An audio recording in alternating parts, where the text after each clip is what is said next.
Right, it's 9 o'clock sharp in Germany. Good morning, good afternoon to everyone. Welcome to today's webinar organized by the Global Action Partnership for EPR. I'm Angelina Schreiner from the Prevent Waste Alliance, and in today's webinar, we will focus on policy recommendations to make EPR a more effective tool with insights from Europe. But before we dive into the discussion, here are some housekeeping rules. Please mute yourself during the inputs and please be aware that the event is being recorded. And by participating, you consent to the recording. And yeah, please follow the chat for updates and use it to post your questions and comments. And you can also post your questions already during the inputs, and they will be taken up at the end of the meeting. And during the discussion part, you can also react by using the raise hand feature and unmuting yourself. Please always indicate your name and your organization when speaking, and please note that it is prohibited to use or invite any artificial intelligence program to our events. Thank you. And here's a short disclaimer. The views and opinions of the experts expressed in the webinar do not reflect the positions of all core partners of the GAP for EPR, nor of Prevent Waste Alliance members or official policy positions of the international organizations and governments involved.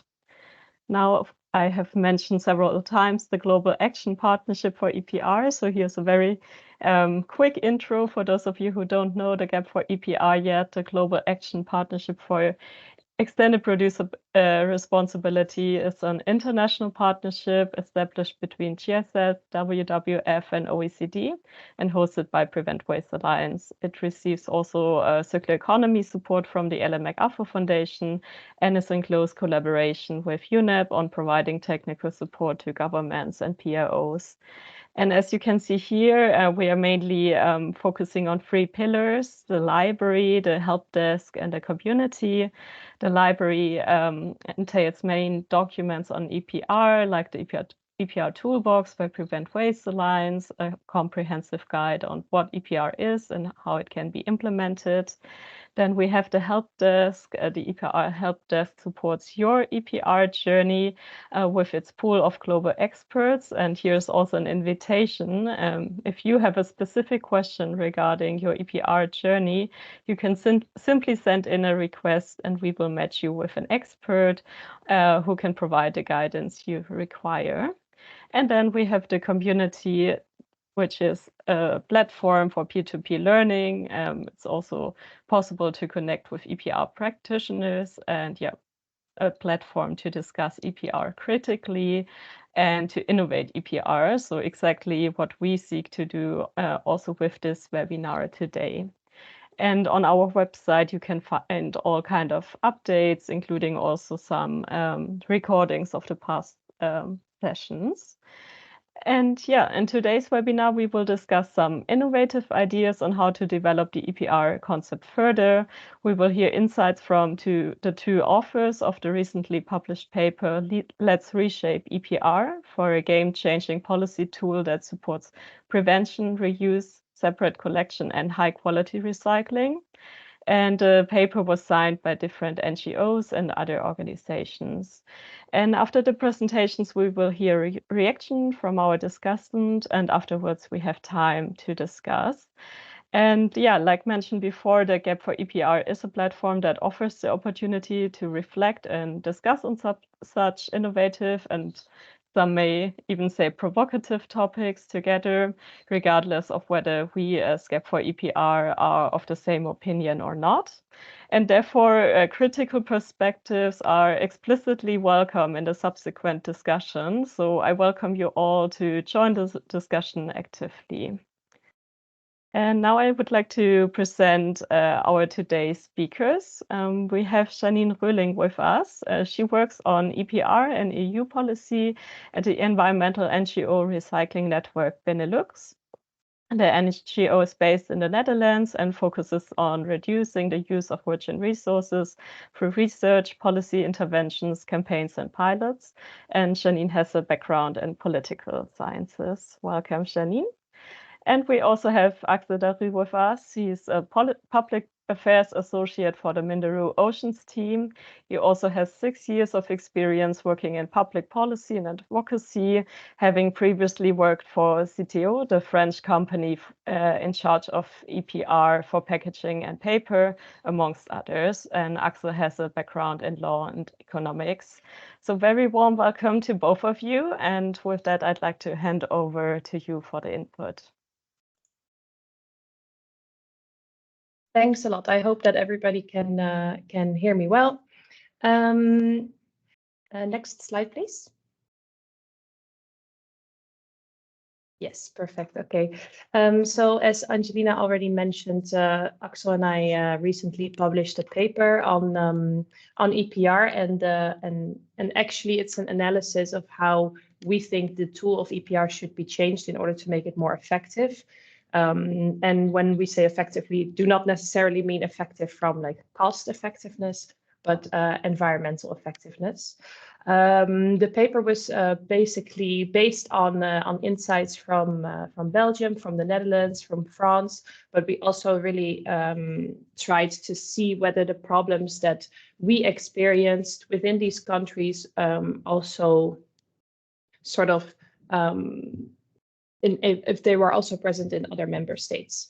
The goal of the paper is to really strengthen or find ways, policy interventions to strengthen and reshape EPR in order to make it more environmentally effective, as I said, with the ultimate goal to also impact the overconsumption of resources we see at the moment. For this specific session, we're not going to talk about all the different problems that we identified with the solutions also, but we picked a few to also keep it a bit more concise. But if there are any questions on other problems that you maybe encounter in your own country, then please feel free to ask those questions afterwards. Next slides, please. Next slides, please. Sorry. Yes, perfect. Okay, so I think that in the previous sessions organized by GAP, we already saw a large explanation of the way in which the tool of EPR works.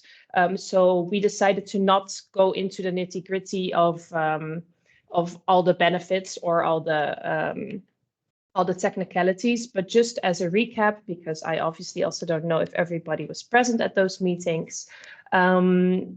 The goal of EPR is the definitions of it differ, but it's an environmental policy approach in order to make producers responsible for the end of life or the whole life cycle. It depends on the definition. And we see that it's always contains specific aspects like involving companies, sharing the costs, making sure that, for example, the costs that are made by municipalities are then transferred to the producers. Those are waste management costs. And the thinking behind it is also that if you make producers responsible for the end of life of the product, that it also automatically leads to impact on the design and production phase. However, we know that from experience that doesn't really happen. So you can, for example, introduce a tool like eco-design, or through eco-design, you can introduce eco-modulation of fees. I think that we've also discussed that before, but it basically means that you differ the fees depending on specific eco-design requirements. Let's say that for packaging, a product is made from one material, which makes it better recyclable, or maybe even a reusable packaging. And in that way, you can stimulate producers to make better eco-design choices. Next slide, please. Oh, wow. We have some effects. I'm going to give it over to Axel. We thought it would be good to give you a brief overview of the specific European legislative context. So Axel will do that. Thanks a lot, Janine. Nice to meet you, all of you. So yeah, indeed, we've got several regulations right now in Europe that are currently under negotiations with different type of products that are under an EPR scheme. is under negotiations or which is currently implemented or in the current phase of implementations. So you got electronic products, you've got packaging, as you maybe heard. We've got many issues right now regarding negotiations of the packaging and packaging waste regulations. We've got batteries as well that is currently has been reviewed and is published now with the new versions. The end-of-life vehicles, the urban wastewater treatment directive, which is quite interesting as well because it's a spread pollution. So it's quite interesting to take a look about that one because it's a specific EPR measure as well. The single-use plastic directive that has been adopted a few years ago with different type of single-use plastic that needs to be covered by an EPR scheme. And you've got as well the waste framework directive that is currently under revision.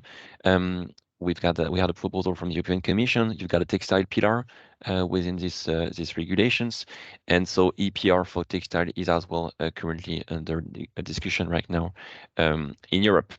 And you've got, of course, several member states that already have in place EPR for this kind of product.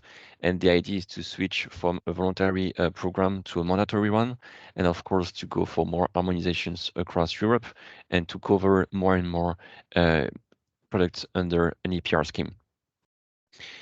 I've just changed the slide. I don't know if it works for you. So you've got, no, okay, so next slide, please, sorry. Slide 8.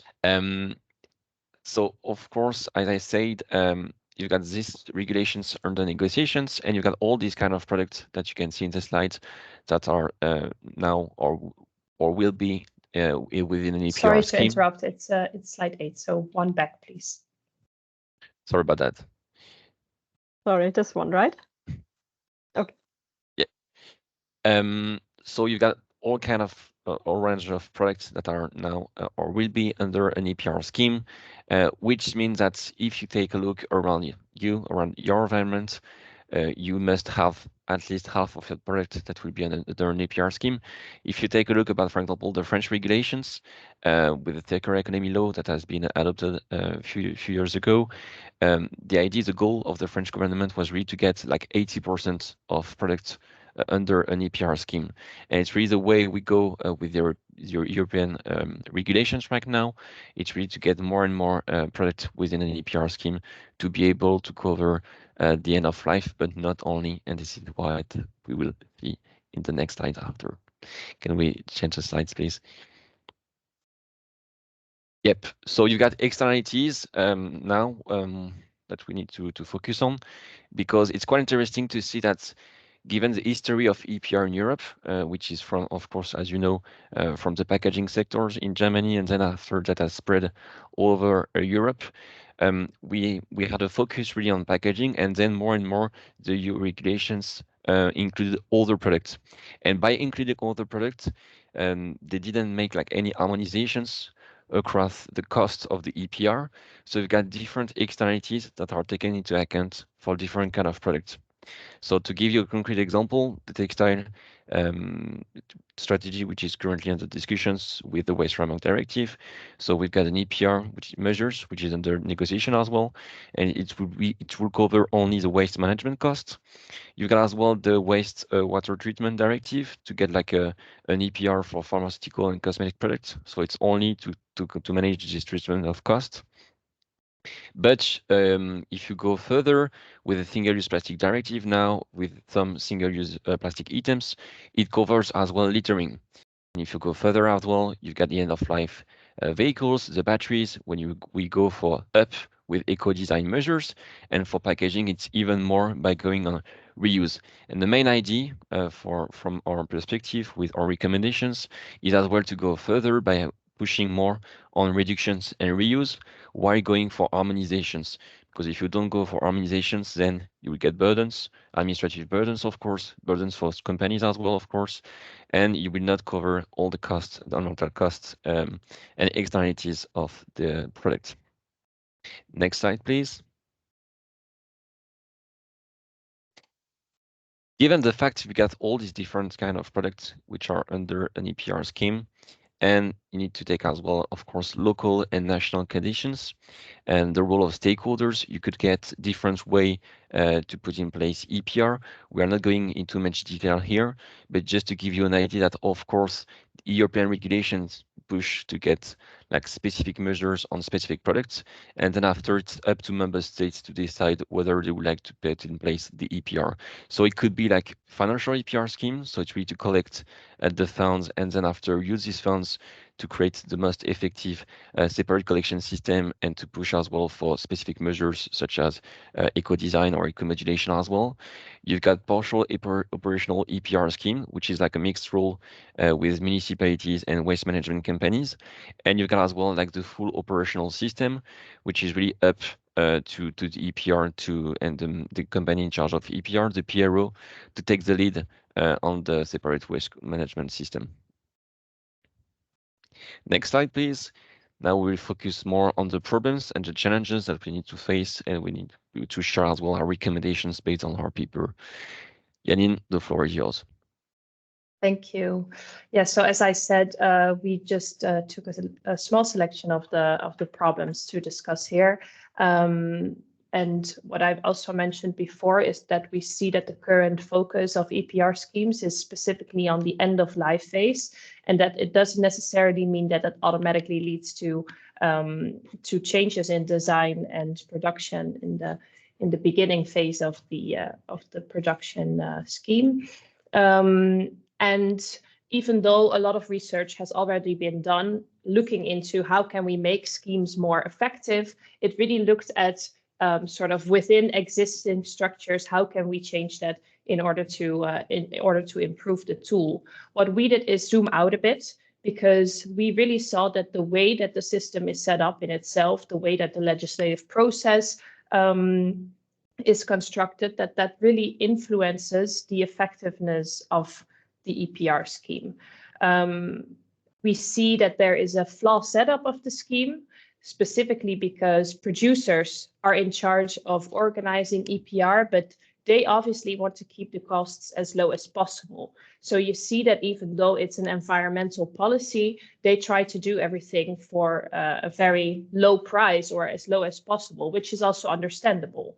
But that doesn't necessarily mean that it's the most effective way of setting up a scheme and implementing a scheme from an environmental point of view. We also see that there is a big problem of products being shipped outside of the EU or even imported into the EU that fall out of scope of the EPR. We will go into it later, but briefly, if you ship a product abroad and let's say it's textiles, imagining that the EPR for textiles is already active, if you ship it to, let's say, a receiving country in Africa, then the producer doesn't pay these end-of-life costs anymore. It's out of scope, and it's actually then a way for a producer to keep the costs low again. We think that this is a bit of a perverse incentive. So we came to the conclusion when we saw all these problems, we need to reshape the tool. But then the question obviously is, how will we do that? Next slide, please. So the first thing that we want to discuss here is what we called the flawed governance. So we see that in the way that the system is set up and the way that the system is controlled, that it really hampers the effectiveness. So here it's a very simple overview, and it doesn't go for all the PROs, but it is something like a setup that we see very often, is that you have producers. The producers, they pay a fee to the Producer Responsibility Organization or the PRO, but they are also the board members of the PRO. And then the PRO also needs to provide data to the government. But it's very difficult also for governments to actually see whether the data that is provided, if it's transparent, if they can really check it. It's quite difficult because a lot of the times the PROs are sort of a black box. Then at the same time, what we also see is that these PROs take a very, very central position within the member states. So that means that other stakeholders, for example, municipalities, they are sort of left out of the decision-making process. but also the waste managers, and also, for example, environmental organizations or any kind of organization that could play a role in the management of the waste streams. They are outside of the decision-making process. And it makes it very difficult once we see that producer responsibility organizations use this central position that they have to also influence environmental legislation or any type of legislation. And we feel that that shouldn't be the role of a PRO, because the PRO is specifically there to execute environmental policy. And that's also, they are set up by law, they are given the possibility to set up a producer responsibility organization through law, which is, for example, different than if we have a normal business association. They can obviously lobby because it's very clear that that's what they stand for, and you also know on whose behalf they speak. And that's very, very difficult position when it comes to the relationship between governments and producer responsibility organizations. So we feel that there should be specific policy measures in place. Ideally, on a European level, we would have extra requirements for PROs, for EPR schemes in general in Article 8A of the Waste Framework Directive. Unfortunately, in this specific revision, this is a very narrow revision where they, as Axel explains, they only introduce EPR for textiles and they have some measures on food waste. Unfortunately, we don't have the opportunity to really tackle these problems in the current revision of the Waste Framework Directive. However, we do think, and we are also talking to national governments, that there are ways in which you can strengthen the position of the government, vice versa, the producer responsibility organizations, and also make sure that these other stakeholders, that they are not left out, specifically municipalities who have the responsibility towards their citizens to manage the waste, but then they cannot decide on how it's managed or how much they get paid for it. So we feel that the transparency should be increased. That's the data transparency. What does, for example, what does the PRO do with the money collected? And what happens? We have a lot of cases in the Netherlands, or a lot, but we have some cases in the Netherlands where there are millions and millions of euros sitting at the bank account of the PRO, but they don't meet the targets. So on the one hand, you have a target that's not met, for example, for electronic waste, but then they also have 25 million euros, and they say, okay, yeah, we are now going to pay that back to the producer responsibility, or to the producers that paid it to us, which is a very strange situation. We also think that the organizational responsibility that the PRO has should be separated from the strategic responsibility. You can, for example, do that through adding other stakeholders to the board of the PRO and making sure that the strategic decisions that are made, that they reflect the interest of a broader group of stakeholders instead of only the producers. And in that way, we really think that there are specific steps that you can take to sort of open up what a producer responsibility organization is and make sure that they actually do become more effective at the production and design phase of the products that they produce. Next slide, please. This is something that Axel also already mentioned, that we currently see a lack of harmonization.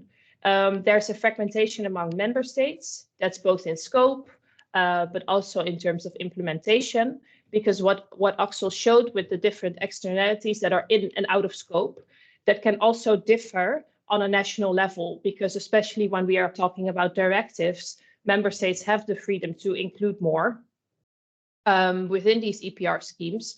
So especially for producers that produce in different European countries, or they place their products on the market in different European countries, there is a very big administrative burden. And it's very unclear in which member states, which rules, how do you make sure that, that you comply with them. So we think that the Waste Framework Directive should also really take a harmonized approach, making sure that the baseline for EPR, what does it mean, is very clear, but it's also they already have rules, but it's very limited. So we should broaden the requirements for EPR schemes to make sure that in all member states there is at least a wide enough scope of EPR that is included, so that producers also know what they have to comply with. Next slide, please.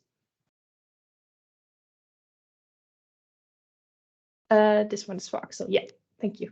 Yeah, given the fact that the externalities that are covered are quite different PR to another one, and given the fact as well that you get like only some products that are covered and not others, and as well you get stakeholders from different area, we see that you get cost coverage provision that needs to be really tackled, and many externalities are not covered. So if we really need to get reductions and reuse as well at the top of the list to be able to cover the end of life, but as well like to change the system itself by switching from single use to reuse as well, and to create a new economy. This is what we call like the fund for change, as you maybe already heard, which is the fact that some part of the budget of the PRO could be then dedicated to other activities such as reuse and such as well reduction, which is, for example, the case in France with the circular economy law. You need to get 5% of the budget only on reuse activities. As well, the eco-modulations could have a role to play, not only for packaging as it's currently discussed within the packaging and package regulations, but with other products. And we could get like a kind of an harmonizations of principle. Of course, at the implementation stage is different from a member states to another one, but we could get at least like the common principle to be sure like we are going on the right trajectory. And then by going on the right trajectory, by getting like common principle on eco-modulations, we should be able to better know the trends, to better know the markets, and to better know as well like the national conditions to push more on specific materials or specific targets such as reductions and reuse. And littering is also another aspect as well, because we've got only parts of the littering that is covered now with the single-use plastic directive here in Europe, but we should go further to really include all the costs of the product from the eco-design stage to the end of life, and to be able as well to redefine PRO emissions. The idea is not only to cover the end of life, but really to go more on eco-design stage, and to get a fee, and this is part of the eco-modulations, to cover reuse as well, to cover as well the number of items that you put in the market to really get an incentive to go more on reductions. And we should combine eco-modulations with other tools, which is quite crucial because we don't have any assessments of eco-modulations in fact right now. So we need to better understand what is the effect of eco-modulations with other economic and fiscal tools, such as, for example, a fiscal reductions for recycled content or for reuse as well, for example. We really need to be able to get this comprehension of the market and the economic tools to go more on reductions and reuse as well. Next slide, please. Yeah, I think we switched one. That's just it was about the EU stakeholders. So we really need to as well to get to get everyone on board. Yeah, that one, I guess. So sorry about that. We really need to get like inclusion of non-EU stakeholders as well, linked with what Janine said about the fact that of course, we've got many free riders, so we need to be able to get non-EU stakeholders on board to be able to get better traceability, better data monitoring as well, and to know what exactly is putting in the markets.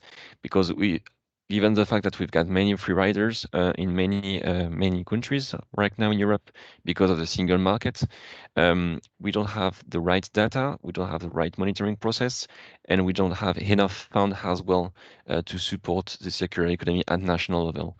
So if we don't include this, in fact, we are not pushing for circular economy. It will still be linear because we don't take into account the externalities plus the external stakeholders as well, which are really crucial for both importations and exportation as well.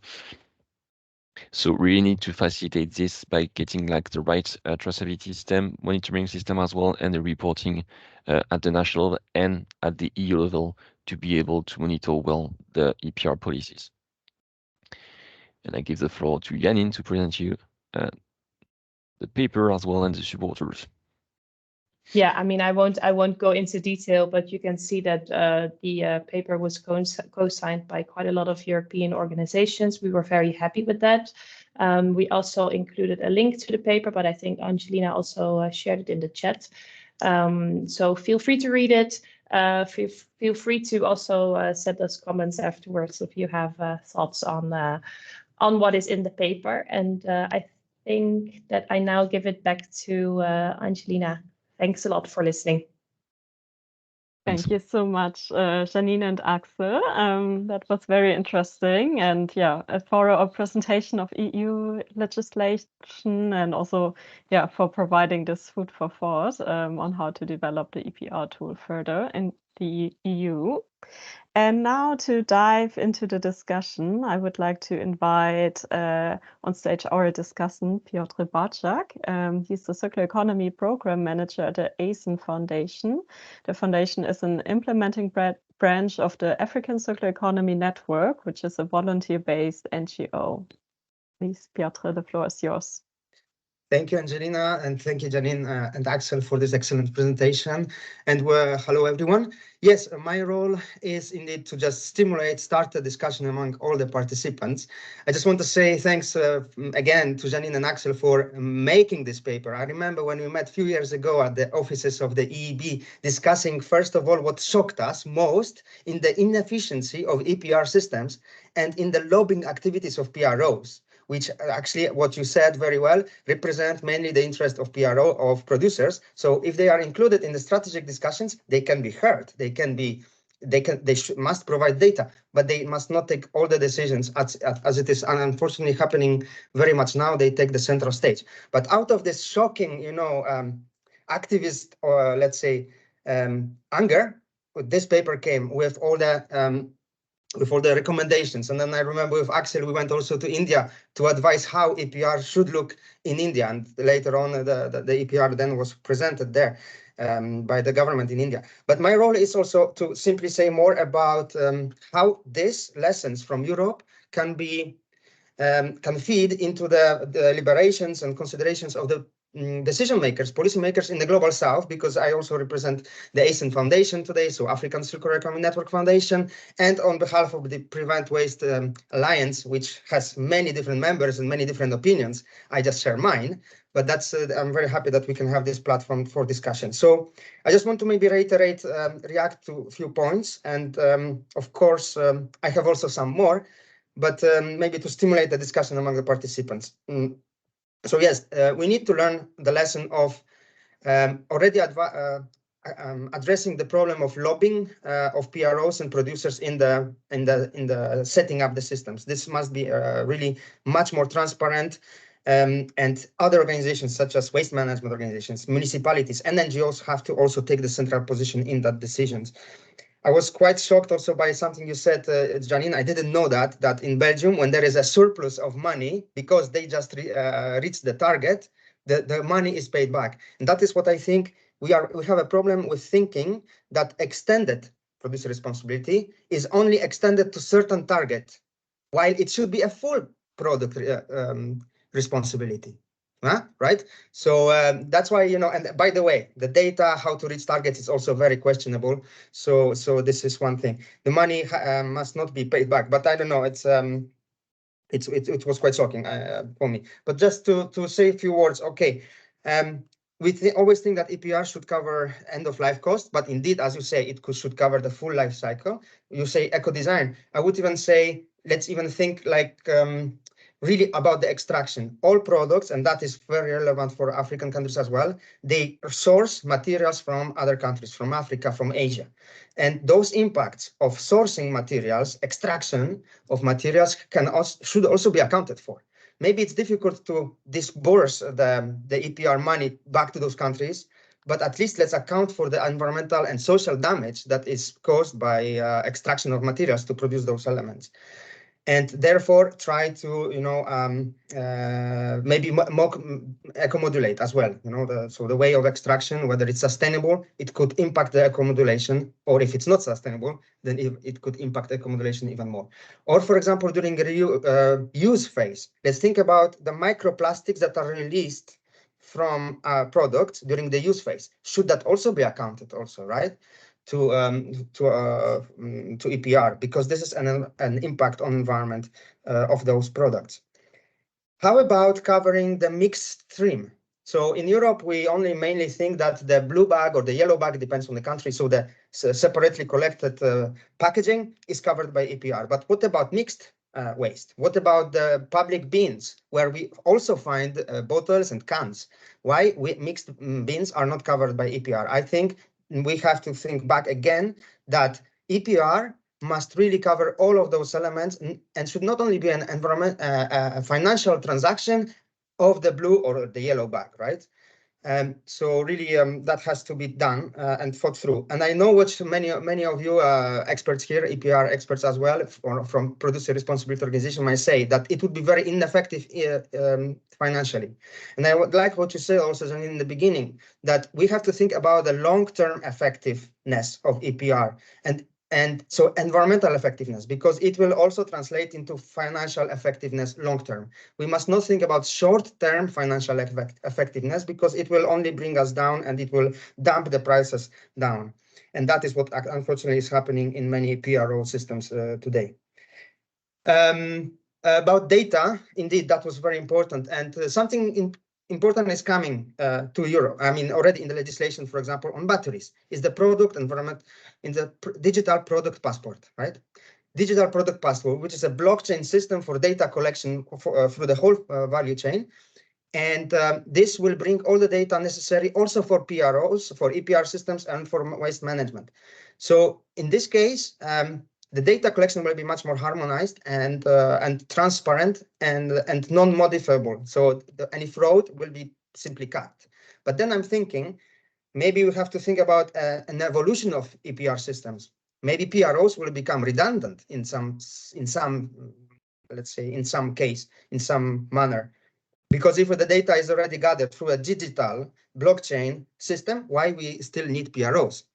I know we still need PROs for certain activities like contacting municipalities and so on, but you see my point. The data that will be in the cloud can transfer directly to recyclers and even to the receiving countries if those countries are, for example, African. Maybe last point, because I'm speaking too long, is what you mentioned about the free riding kind of, or the free pass when products, especially second-hand products, electronics and cars are sent to Africa, and that is happening a lot. The EPR does not follow, indeed. And African countries, which I also follow very much, and we advise governments, they need to take this into account when setting up their systems, so that they claim those costs of waste management that ultimately will happen in their territories, yeah, of cars and electronics. We see that in many countries. And they must claim the EPR paid in the first country where it was put on the market. So probably in European, but also in Japan, in US, and so on. So this must be really taken into account. And actually, with regards to cars, it will happen more and more. So because of the electrification of cars in Europe, we'll get rid of the internal combustion cars. So more and more cars can go there, unfortunately. It will happen. It cannot be stopped because the Basel Convention does not stop reusable items, right? It stops waste, but it does not stop reusable items. So voila, that's the point to make. And basically, we always advise, both in India and in African countries, whenever you set up your system, learn those lessons that we learned in Europe about how to make it effective, how not to make it only a financial simple transaction, because then it will be a bottom race to the top, to the bottom of the price. So dumping the prices. Think about long term, make it bulletproof, make it future-proof, your EPR system, so that it adapts to the changing, very dynamic situation of products and these digital product systems. And think about not only packaging, really, because packaging might be one of the streams, but there are other streams like construction and textiles that are not covered mainly yet, but they have a huge, really environmental impact today. So yeah, this is just to stimulate a lot of controversial topics, I think, but I know there are some hands up, so I leave it back to Angelina and let's start the discussion. Thank you. Thank you so much, Piotr, and you really made a good job in stimulating the discussion. I see many comments and questions in the chat. Yeah, so now it's really the time to discuss with all of you. And yeah, before picking up some comments in the chat, I see that Joachim Quoden has raised his hand, and please, floor is yours for your question or comment. Yeah. Thank you very much. Thank you very much also for choosing me to be the first. It is quite difficult to comment because I have in mind now minimum 20 topics that you scratch that are worth an intensive discussion. First, of course, my question, am I allowed to comment, as I'm representing the PRO, and this is a kind of lobbying, of course, as well. So Axel would like to stop me lobbying. I think we should discuss this in March in Brussels in more depths. Second comment, positive comment, to misuse, reuse, to escape EPR, I'm more than on your side. This is what we have to stop for cars, for textiles in the future, and so on.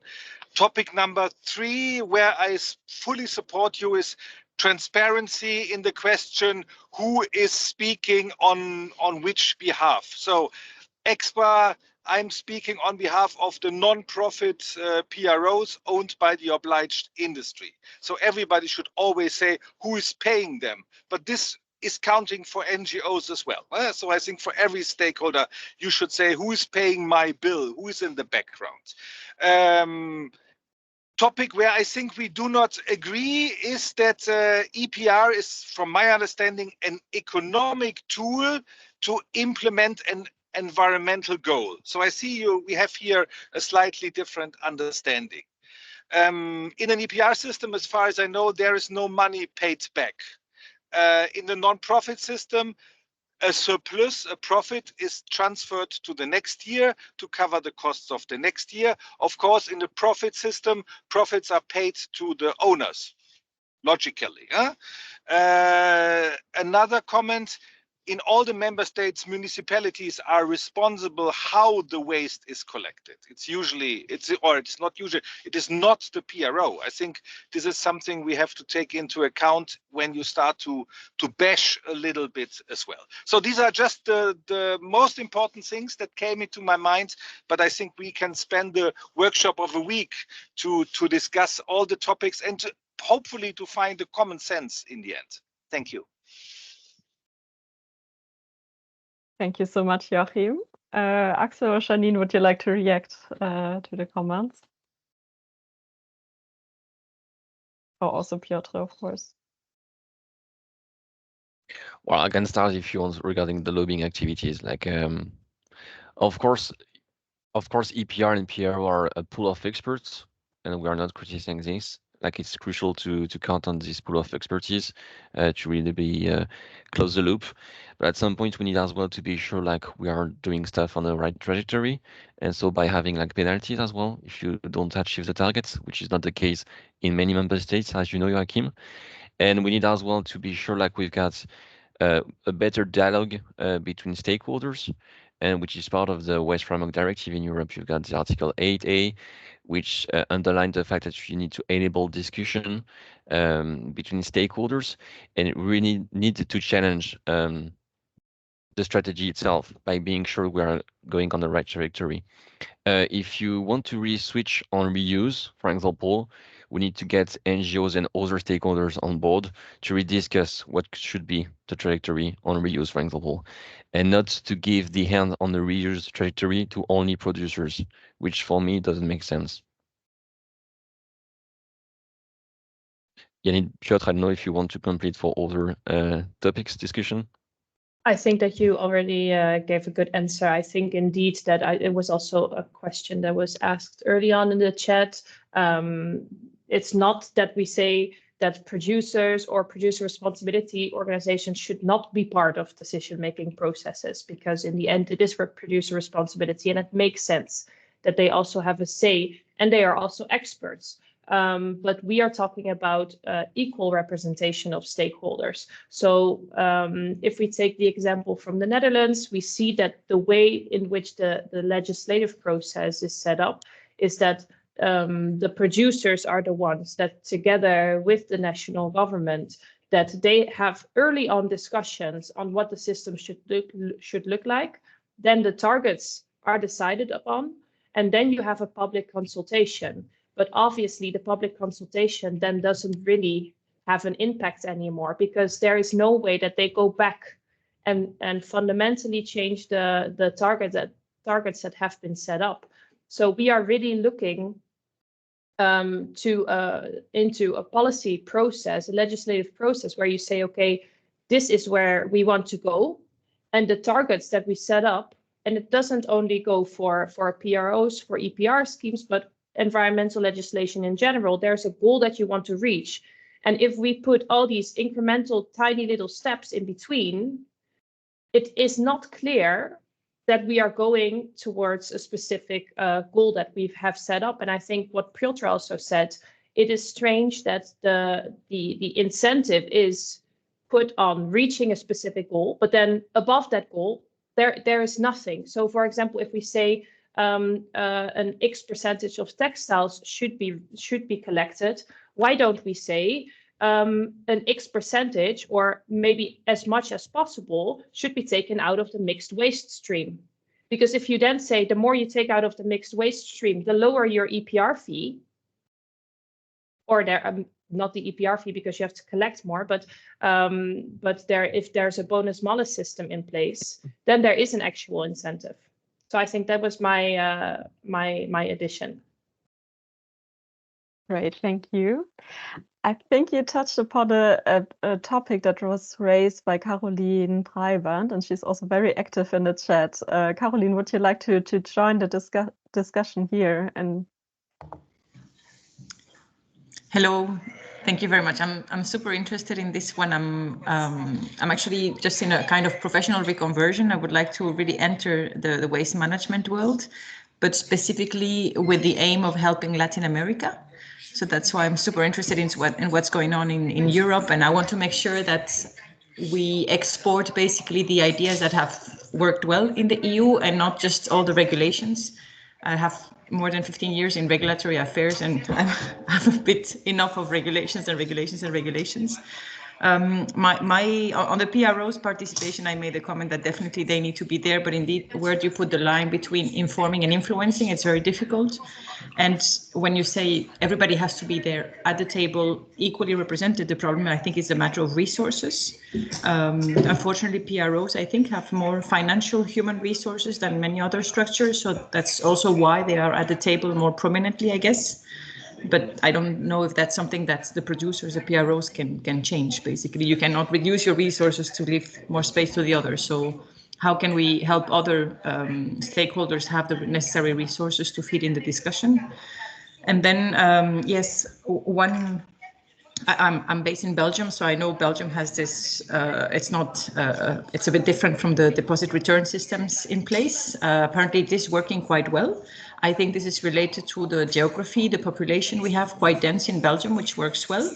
The system they have put in place, I know it's criticized by some, but at least as a Belgian person, when I see the statistics, they look good. So I made a comment also as to, in order to inform whether it's EU member states or outside on what to do, isn't there a way to learn from what exists and see, okay, which system works where and why? Extract some commonalities or some criteria that make deposit return systems or door-to-door collection work well, and then help member states. So I'm more in this situation, so I should implement this structure, or I'm more in that situation. Because in Latin America, for example, you have a mixture of very dense cities and then huge geographies with a few people. So for me, I'm thinking of a mixed approach for some of these countries. But again, I think that no matter who is involved in this, from a practical point of view, it would be super useful to have an idea of like, okay, a kind of a decision tree. I mean, this situation, yes, no. I mean, that situation. So therefore, for that specific location, that specific country, this is the ideal system to work with. But again, I'm really super excited, overexcited, and not an expert at all. I'm learning a lot. So thanks a lot for this. Thank you. Janine, Axel, Piotr, anyone wants to react? Maybe very quickly. So, Caroline, thank you. You definitely touched the point about the lack of resources of other companies or other organizations or stakeholders, right? As compared to EPR, who are actually sitting on a lot of money from that. So the obligation of the government that is democratic must be to ensure this participation.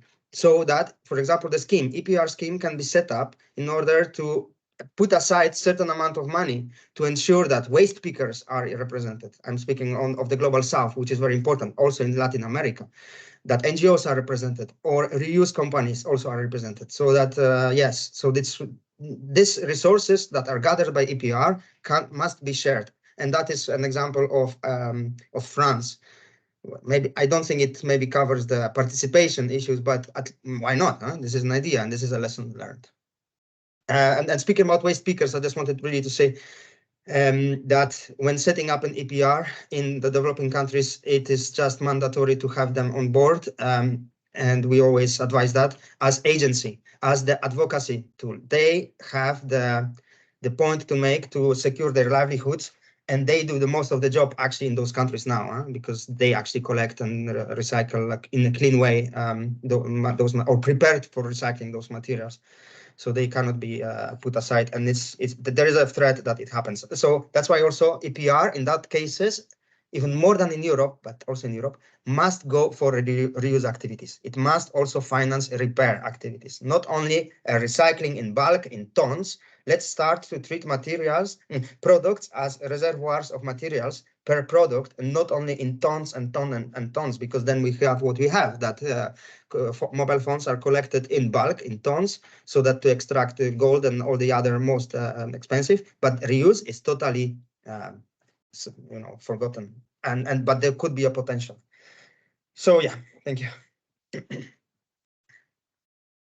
Thank you, Piotr. Axel, I see you unmuting. Yeah, I was just wanted to add that, of course, you need to get as well like minimum requirements in terms of governance, in terms of reporting, the scope as well, the definition. Really, the definition is a key to be able to get like the right approach altogether.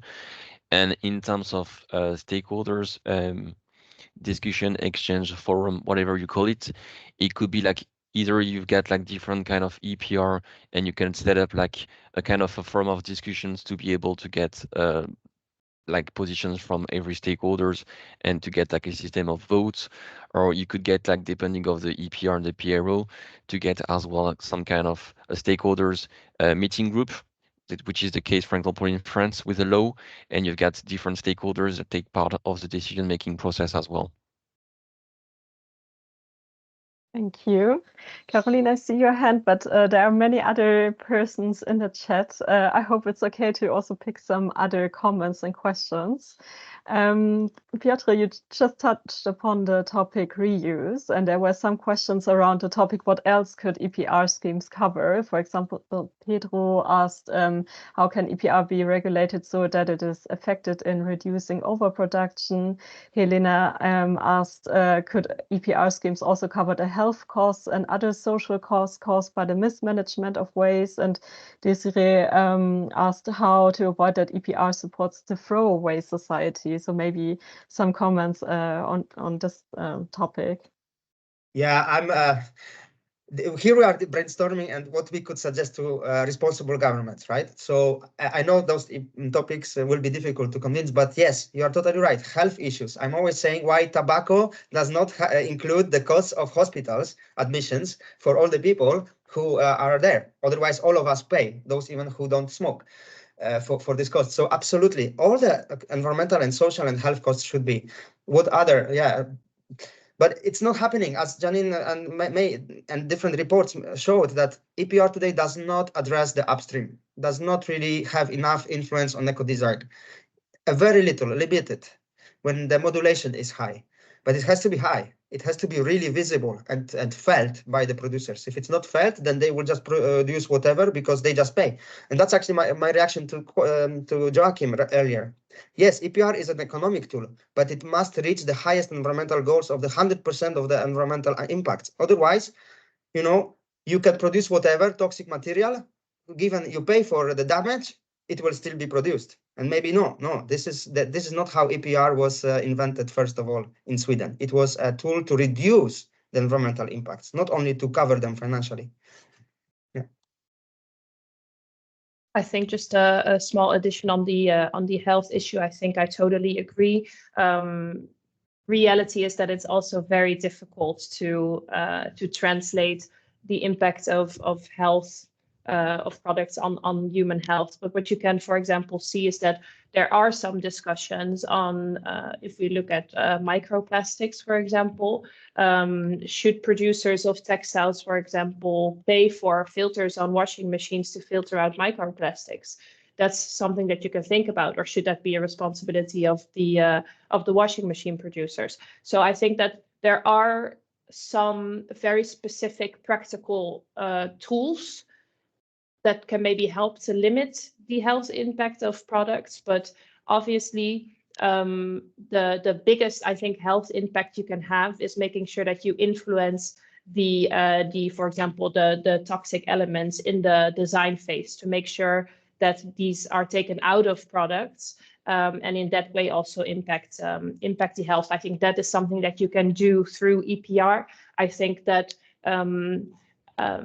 the overall health impact is very difficult to include within EPR schemes. Thank you for that. Maybe for the last remaining 3 or 4 minutes, we could touch upon a topic that is also very relevant in the international context, which is harmonization. Dorothee posted a comment that it would be so great if common EPR standards could be created for Africa, the MENA region, for example. That could be so helpful for the individual countries because they wouldn't have to negotiate individual with global players, for example.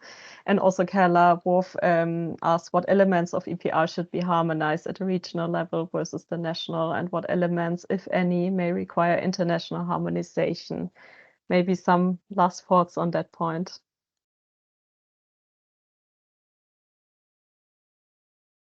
Anyone likes. Axel, go ahead, harmonization. Oh, yeah. Well, yeah. First of all, I think we need to be sure that EPR is part of an overall policy there, and it's like really a tool to enable circular economy at some point. So you need to think, of course, about EPR, but not only about eco-design measures, about ban, about reductions, about fiscal incentives as well. Then you need to get common harmonizations, of course, and to get common harmonizations, you need to set up like common criteria. You need to set up as well guidelines, concrete guidelines as well, specifically about, so as I said earlier, the governance, the definition of producers as well, the way you collect, and to be sure like you collect in an harmonized way in certain territory as well, the data monitoring process, the reporting, of course, and then after, depending of the context and the localizations, to give flexibilities depending of the national and the local conditions, to be able to get the right tool, the right system, the well-designed system, depending of the local conditions, of course, and as well to get common criteria, as we said, based on our paper for the recommendations on eco-modulations, to get common guidelines on eco-modulations, but linked and combined with other economic tools. Otherwise, we will not achieve all the overall targets. And it's really crucial to set up like a well-effective and well-designed EPR, but getting as well other economic measures to be able to go on the right environmental trajectory. Thank you, Axel. Joachim also posted that guidelines, what is recyclable, under which conditions would be useful to be harmonized.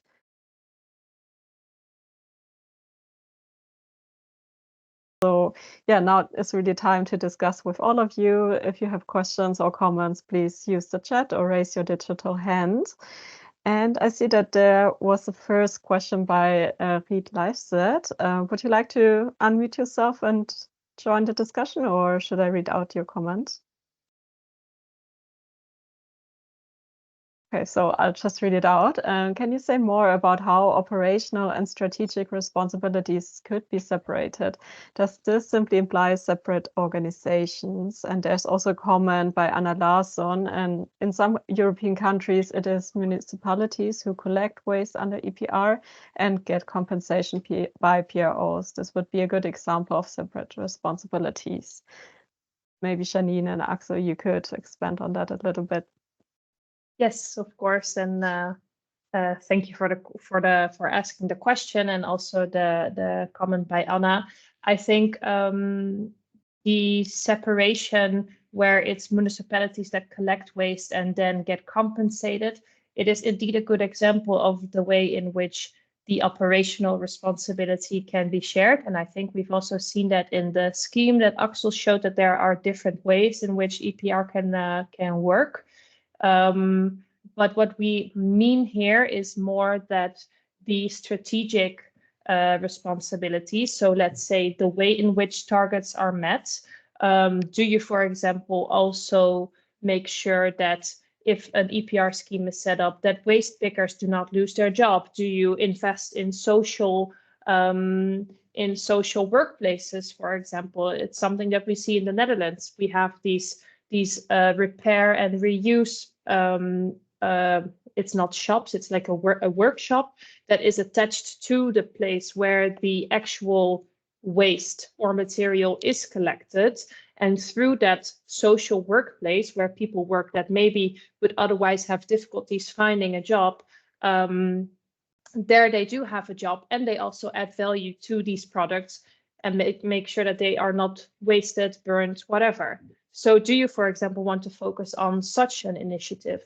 I think all these questions are part of the strategic responsibility and not necessarily of the operational responsibility. But if you want to have sort of these questions in the debates, do we want to do more than only reaching the targets? Do we want to make sure that we take as much valuables out of the mixed waste instead of reaching the targets and then just say, okay, we've done our job and that's it? If you want such incentives, you cannot have it if it's only producers deciding and making these decisions. And also, for example, the example that you gave, Anna, with the municipalities, we have this system in the Netherlands, and we see that it's very difficult for municipalities to get fully compensated for the costs that they make, because it's the PRO that says, okay, we will give you X amount for this type of collected waste, but if it's too polluted, we give you 0, even though you collected it.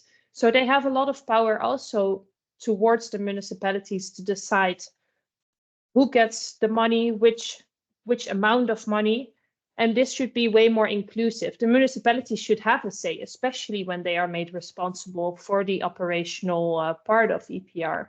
So therefore we say these separate organizations, it could indeed be separate organizations. It could also be that you say, okay, within an EPR or within a PRO, we have a way more balanced representation of all these different stakeholders, or we have a completely different organization that makes these strategic choices, and then it's only the PRO who sort of executes it. There are different ways, and I don't think that it's necessarily one solution that would fit all. I think it's more of seeing what would work in which specific context. I hope that answers the question. Maybe to add another please. example to improve the co-decision making process, and they had this debate in France as well, and they negotiate like a law. It was 4 years ago, the circular economy law, and part of this law is really to enable the discussion between stakeholders by having like a stakeholders committee, where you've got like recyclers, you've got NGOs as well, and they've got a word to say, something to say regarding all the strategic opinion and decision that the PRO will take. So it's part of a way to enable the discussion and the co-decision making process, but of course we still need to improve it. And it's really crucial, for example, if you take a look about reuse, because if you want to switch the system to be more on reuse instead of single use, you need to enable the discussion and to be sure that you get a co-decision making process by having NGOs and SMEs as well. Thank you, Axel. There's a direct follow-up question by Taylor to you, Janine. Are any case studies about these centers you mentioned in the Netherlands and easy entry nature of that work? I think you mentioned the workshops for reuse and repair. That's a very good question. I actually don't know if there are specific case studies, but I will look up the specific places that I refer to, and I will link them in the chat. Perfect. Thank you. Then I see there's a question by Nicola Trotos. You stated that EPR should also focus more on using environmentally friendly materials rather than focusing that much on the end-of-life stage. What exactly would you wish for here? Eco-modulation is difficult to harmonize across a large region, as the recyclability of products depends on where the product turns into waste. And there was another question regarding reduction and reuse. Have you had any detailed ideas about modulated fees regarding reduction objectives in comparison to reuse objective? As I understand the reduction, you mean waste minimization, which would be the highest in the waste hierarchy.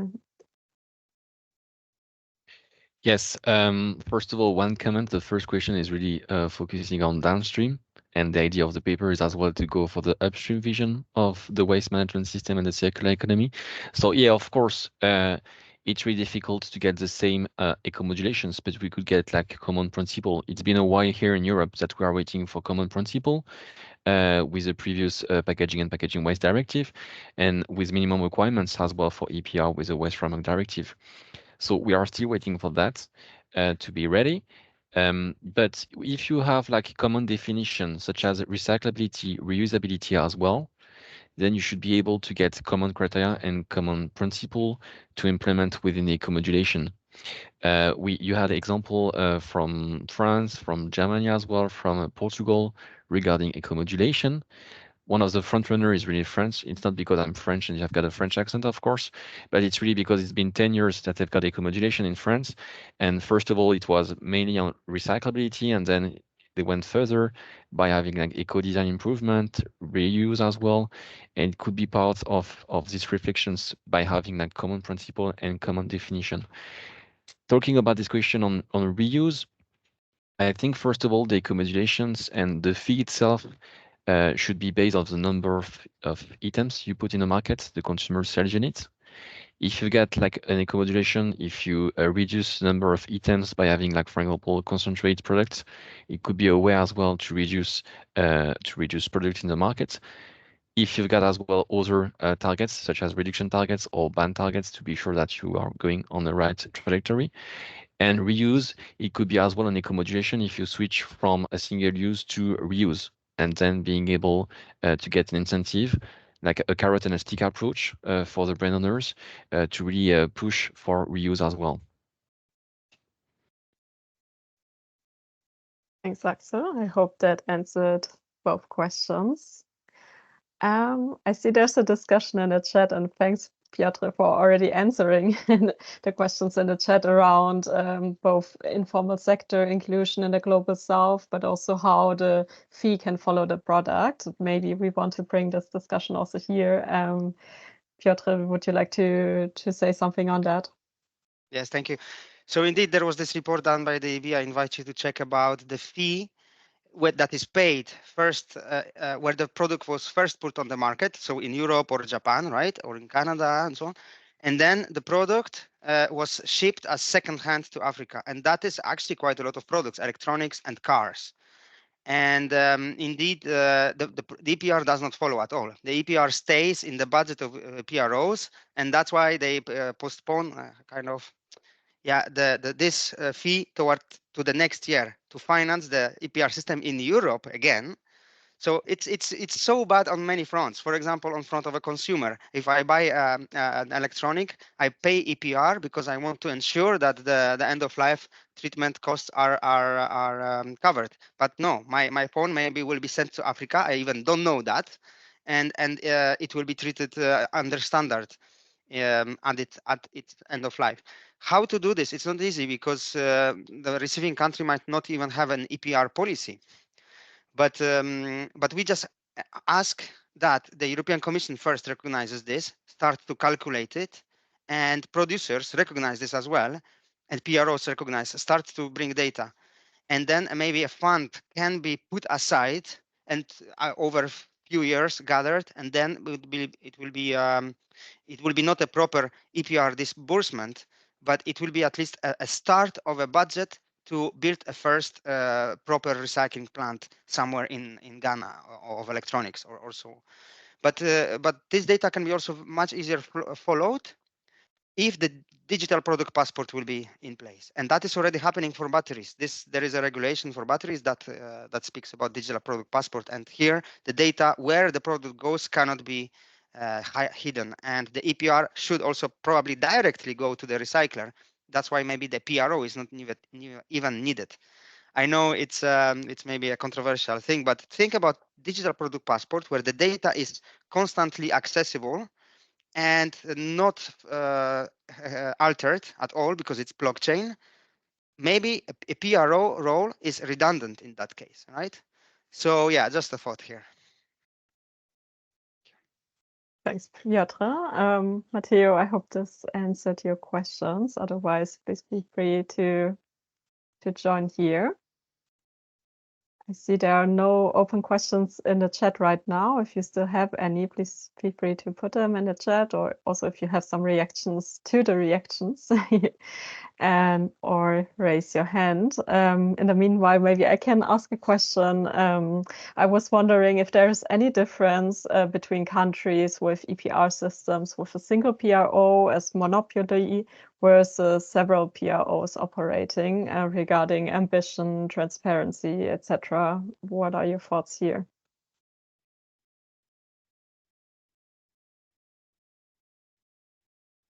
I can maybe start, and maybe the others can add to it. Yeah, so we have, I think if you look at the sort of studies that have been done looking into specifically this question, what works better, a competitive PRO scheme or a monopoly? The answers are quite different. So you can see examples where it's really more like a race to the bottom. So where you see that many different EPOs existing for the same product stream, that it leads actually to all these PROs trying to be the cheapest as possible to get as many producers behind them as possible. But there's also an example in the Netherlands where there were actually two systems in place where this did not necessarily lead to a situation where there was a race to the bottom, because one of the two actually had slightly different objectives. So for example, this whole social aspect that I explained before, that was way more present in one PRO and not so much in the other. You can also imagine that for some producers, they actually do want to maybe even pay a higher fee if that means that they do better on their environmental impacts. So I think it is a difficult question to answer with like this works or that works, because it's very contextual, but it is indeed a very good question. I don't know if anybody wants to add to that, Piotr or Axel. Doesn't seem like. Okay, thanks, Janine. I see, Matteo, you have your hands up, please. Thank you, Angelina. Yeah, thank you also, Piotr, for providing your answers to my questions in the chat. I had another question for the panel in general, and it's around the point mentioned by Janine on the fact that EPR has traditionally worked a lot to recover the costs of downstream operations. So with the I work for the ACEN Foundation, and we're looking into textiles EPR at the moment. And we're finding that, for example, for textiles EPR, the current infrastructure to deal with textiles after they are discarded doesn't exist at scale. So we're also thinking about the potential that EPR can have, not only to recover the cost or cover the costs, but also to potentially influence the development of infrastructure where it is not there. So would you be able to comment on that, perhaps even drawing from experience from other sectors on whether and how EPR has served to also draw investment and scale up the infrastructure?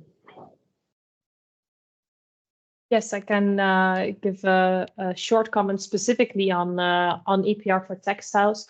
I think in the Netherlands, EPR for textiles has been in place since July of last year, but there is sort of a 2-year period in which the targets do not have to be met. So the targets will have to be met starting in 2025. And what is interesting, if we look at the targets set by the Dutch government, is that they indeed included a fiber-to-fiber recycling target. It is, of course, not an extremely high target because it's also not possible yet. As you say, there's still investments needed in fiber-to-fiber recycling for textiles, but we do really hope that these specific targets will lead to these needed investments. Additionally, I am also very much looking forward to the ESPR, the Eco Design for Sustainable Products regulations, in which textiles is one of the priority categories. So they will first, as one of the first categories, they will develop eco design regulation for textiles. And I am really, really hoping that they will also include in some way recycled content, because I think what we see, drawing from another example, what we see is that, for example, with plastics, we have the situation where we do have recycling at scale. It does happen, but then the recycled product doesn't have enough, I don't know the English term, but it's not easy to sell the recycled product because virgin plastic is so incredibly cheap. So we even have recyclers right now in the Netherlands. It's a very big debate that actually go bankrupt because there is no market for their recycled products because the virgin material is so cheap. And I think we really should make sure that that does not happen for textiles. With the increased reliance of the textiles industry on synthetic fibers, we can see the similar thing happening. So if we make sure that there is recycled content requirements for textile products, then we can make sure that these investments are being made into fiber-to-fiber recycling that then can be pushed back into the design and production phase of textile products. Just maybe to complete at the national level, we could get as well, as is the case in different member states, you could get as well dedicated budgets for specific projects, such as R&D, such as investments on recycling facility, which is part of the state accreditations to the PRO, and which could help as well with recycled content targets to enable investments.